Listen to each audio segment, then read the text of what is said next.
¿Cómo podemos encontrar la inversa de una función?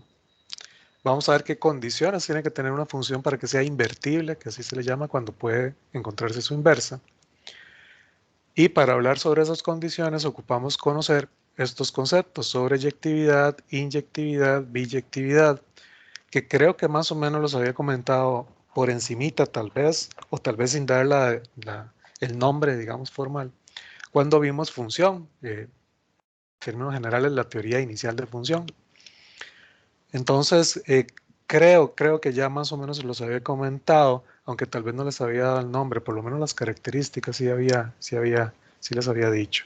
Bueno, igual aquí vamos a dar las definiciones eh, ya digamos más formales, un poco más formales de cómo sé yo que una función es sobreyectiva, viéndola gráficamente o haciéndola analíticamente. También cómo una función es inyectiva, gráficamente y analíticamente. Y entonces, ¿cómo sé yo que una función es biyectiva?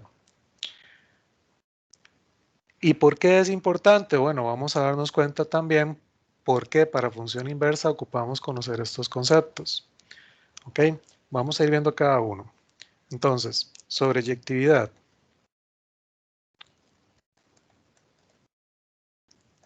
Ok, se dice que una función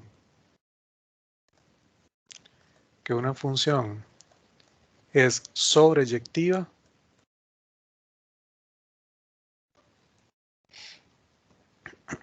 es sobreyectiva si no sobran elementos en el codominio. ¿Verdad? Esa es la definición, digamos, un poco informal con palabras. Se dice que una función es sobreyectiva si no sobran elementos en su codominio.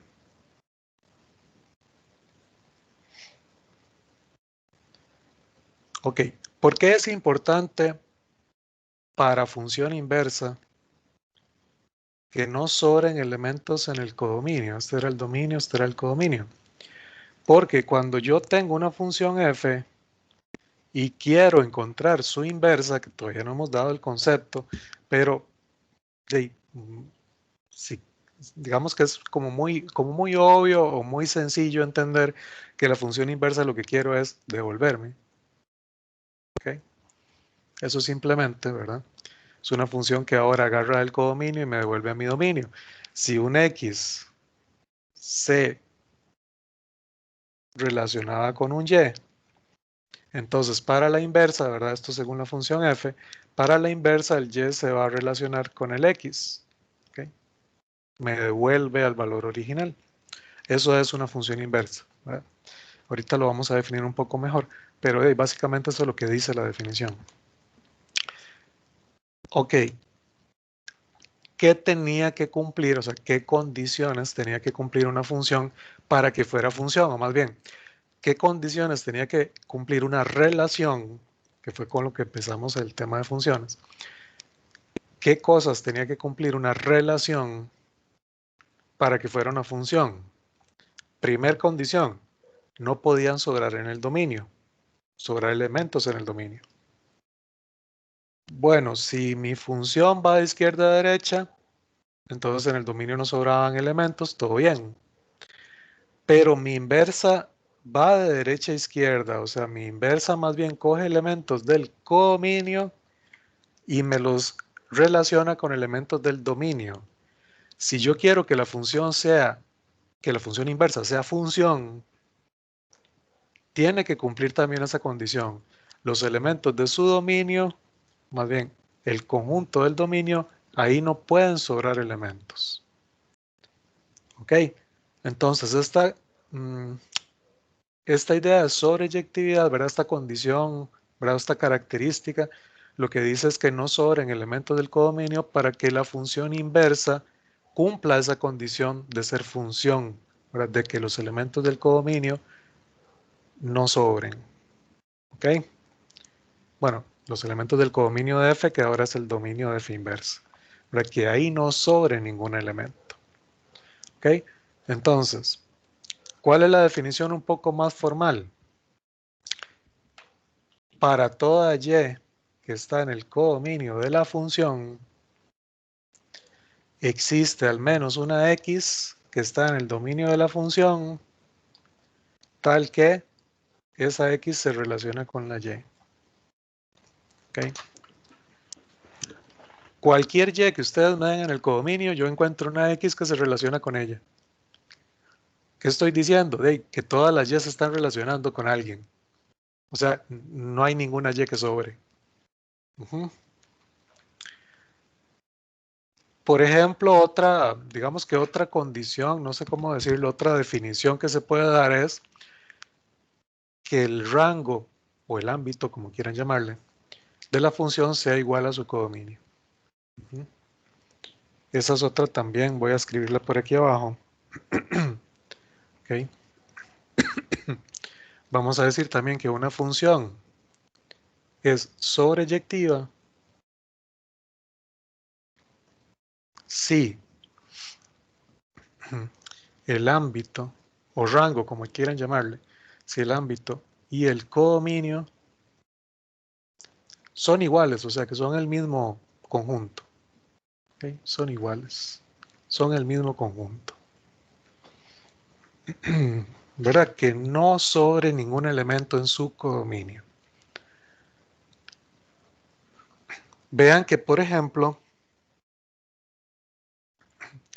todas las funciones lineales, excepto la función constante, cumplen sobreyectividad. O sea, bueno, tal vez les comento primero. Gráficamente, okay, gráficamente,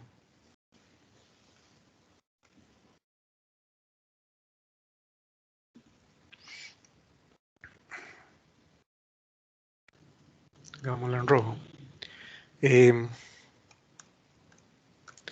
Gráficamente, ¿verdad? Una función sería sobreyectiva si yo me fijo y veo que todos los elementos en Y del codominio, eso es importante porque me tengo que fijar en el codominio de la función, o sea, cómo me están definiendo la función. Pero, por ejemplo, en este caso, si yo digo que la función va de R en R, vean que todos los Y están siendo utilizados. Entonces, con solo que yo me fije que para todos los Y hay función, ¿okay? Que todos los Y se relacionan con algún X. Entonces ya con solo eso ya yo puedo ver gráficamente que la función es sobreyectiva. Podría ser algo así. Voy a hacer otro dibujo. Okay.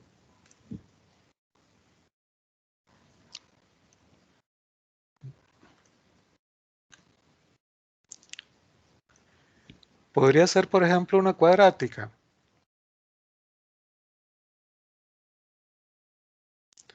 Bueno, podría ser, dependiendo cómo me la definan. Vean que aquí en principio no estoy utilizando todos los Y's en R. Pero si a mí me dicen que la función va de R a el intervalo de 0 más infinito, ¿verdad? Este es mi codominio.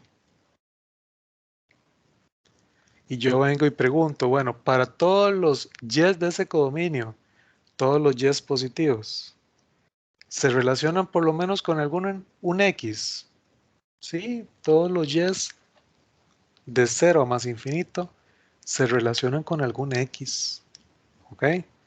Entonces, si a mí me define la función así, que su dominio es R y su codominio es de 0 más infinito, esa función también es sobreyectiva.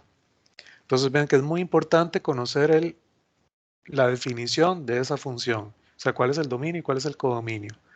Pero en este caso, a mí me piden el rango es de 0 más infinito. El rango coincidió con su codominio. Esa función es sobreyectiva. Muy bien. Vamos a ver ejemplos de cómo lo hacemos algebraicamente.